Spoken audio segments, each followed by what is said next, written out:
Welcome back to the Liquid Layer. I'm Aaron. In today's video, we have a lot of updates to cover with PumpFun, Hyperliquid, Lighter, and some macro stories as well. We're going to hop straight into it. As always, let's go to the price of Bitcoin. Bitcoin right now is sitting around 78K, and we're seeing if this rally will continue on or if it will chop or maybe it comes down. Nobody knows where the price action is actually going in the short term, but something I kind of want to emphasize in this video, and the reason we focus on three main protocols, really Hyperliquid, Lighter, and PumpFun, is even though the price of Bitcoin may go up or down, whatever, that does not change what the good businesses are in the blockchain space.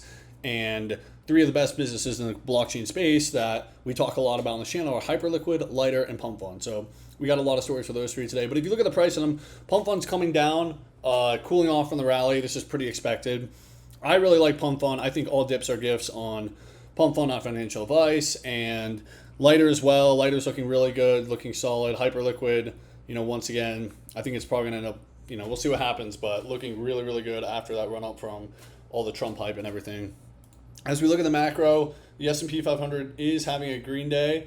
It's had a little cool down since its last run up, but it's right there. If we go to precious metals, we can see gold is sitting around right here, and I think gold's kind of in the same bucket as Bitcoin, where we're trying to figure out if this is a real rally or not. Will gold make new all-time highs or not, or will it come back down? I guess we're going to have to see. To our first macro story of the day, China warns it could retaliate against the U.S. over Iran sanctions. That, I think, would cause more, global geopolitical instability, which I don't think would be good for risk on assets. But, yeah, that's kind of the news.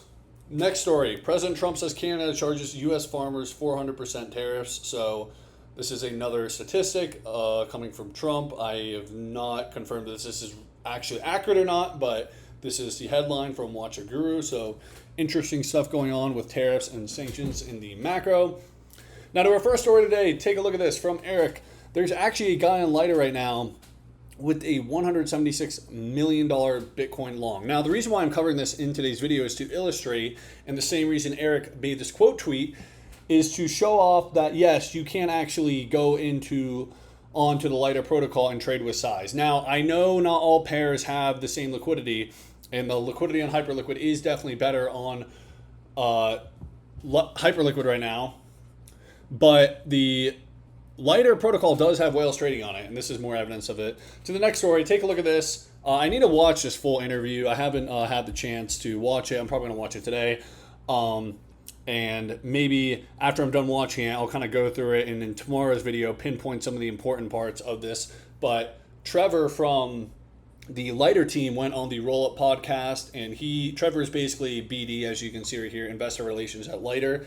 So I'm expecting there's probably some alpha dropped or maybe some gems that are interesting in here. Haven't watched it yet, but if you are into Lighter and you care about that kind of stuff, you can watch this podcast with Trevor. And if you don't want to watch it and you kind of just want me to watch it, and I'll be covering it in tomorrow's video going over the good stuff. So now to Hyperliquid Eco, I kind of want to point this out. In the next 24 hours, there's over $2 million worth of TWAP buys. This just shows you that the bulls are here for Hyperliquid, and they are not going anywhere. Now, what's also interesting is that something big is starting for U.S. Hyperliquid soon. So on August 26th, today's the 24th, the USDC, today is the 25th actually. So tomorrow, the USDC reserve yield starts accruing under Hyperliquid's AQA V2 arrangement, where 90% of the yield goes toward funding buybacks. Now, the actual first payment date when the buybacks start is on October 3rd, at least according to Claude right here. So, yeah, but this just shows you that there's more progress going on in the Hyperliquid ecosystem. And Lighter has the same program as well. I'm not sure if it's exactly the same as Hyperliquid's, but the same program when it comes to USDC accruing the revenue split deal and everything like that. So, yeah. Now, let's go to PumpFun. So, Alon put this tweet out, and PumpFun has been an absolute monster. If you watch the channel, you know we're bullish on PumpFun. So, take a look at this. For the past 5 weeks, PumpFun bonding curves volumes have increased week over week and have doubled since July.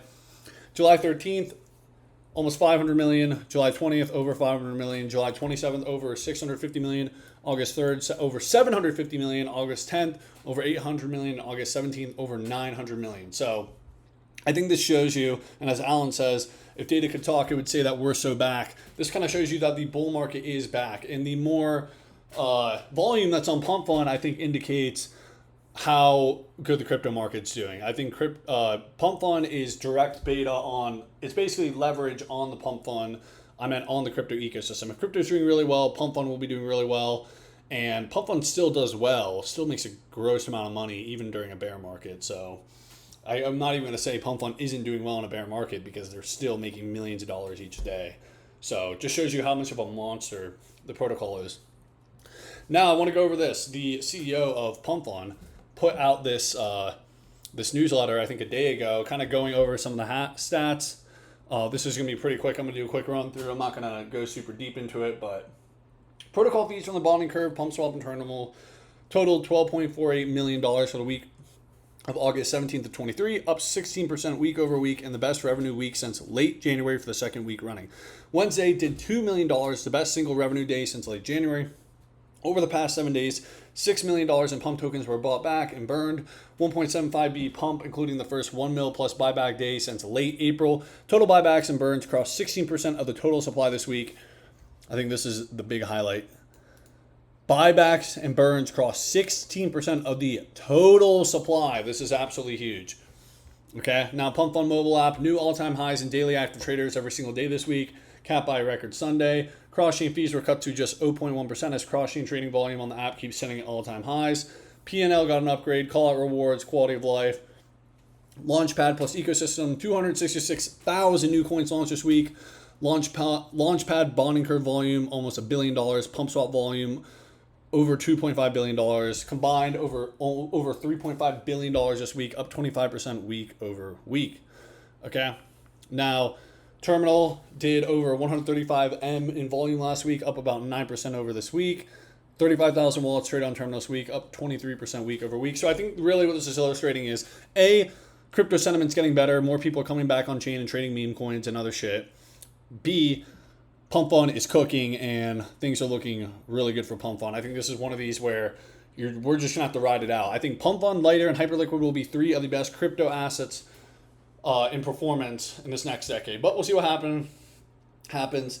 And if you enjoyed this episode, make sure to subscribe, leave a like, leave a follow, leave a comment. Make sure to go follow me on X, link in the description. Join my Telegram, link in the description, and I'll see you tomorrow.